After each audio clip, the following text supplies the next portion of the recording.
I hope that everybody had a wonderful week as we head to the fourth Shabbos of comfort since Tisha B'Av.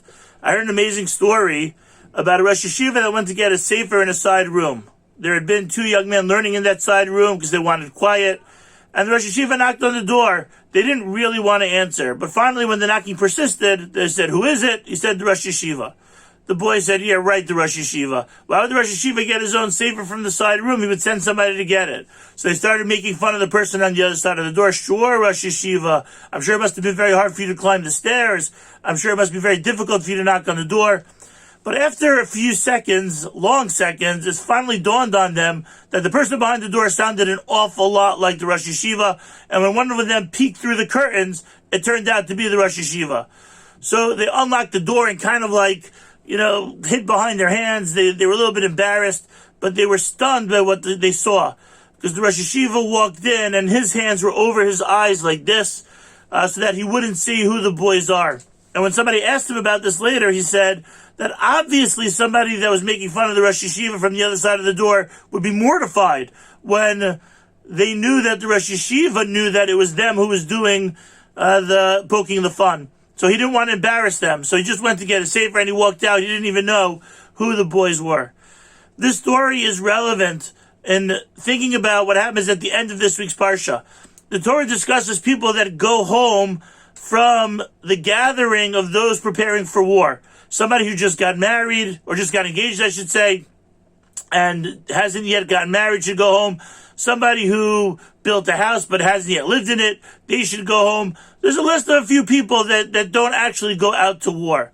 But what's interesting is the pasuk doesn't tell us, Misha bana bayis chadash v'lo chanacho, yelech v'yashov leveso. The reason why he goes home is not because, well, you just built a house, we want you to appreciate it, but rather because we're afraid that he's going to say, maybe another guy is going to live in my house. And that disturbs him. The fact that somebody else would get benefit from what he worked on, from his vineyard, from his house, from the wife that he hasn't yet married, the fact that it bothers him that somebody else would benefit from those things before he has a chance. So that's the reason why he goes home. I'd like to suggest that's the very reason why he goes home, because somebody who has that kind of attitude, somebody who's not worried, Misha bana bayis chadash, that he builds a new house, and listen, the fact that I get to live in it or not, whatever, I can still go to war. But what's bothering him is that somebody else would get benefit from it. So that person can't go to war because that person's a bad teammate.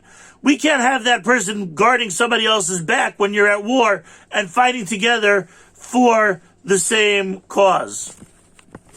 We have this concept called Avas Yisrael. How much do we really love other Jews? I know that that's a battle that I have to fight all the time. But do we actually get to the point of loving people so much so that I could build a house, I could build a vineyard, and I could be happy with the fact that if, God forbid, something occurs that doesn't allow me to benefit, at least somebody else should be able to benefit from it as well, because after all, we're all one. And that's very important as we head to Chodesh Elul, Ani l'dodi v'dodi li. When we think about what it means, Ani l'dodi, do I actually love Hashem? What does it mean? V'yahavta es Hashem Elokecha. Is Hashem actually my beloved? Or do I spend the month of Elul blowing shofar, saying L'David, and going through a whole bunch of traditions and rituals, but in my heart, nothing really changes. In my heart, there's no real emotion. My heart is not outpouring of love for HaKadosh Baruch Hu. So maybe the Torah is telling us is that the concept of Avas Yisrael is there.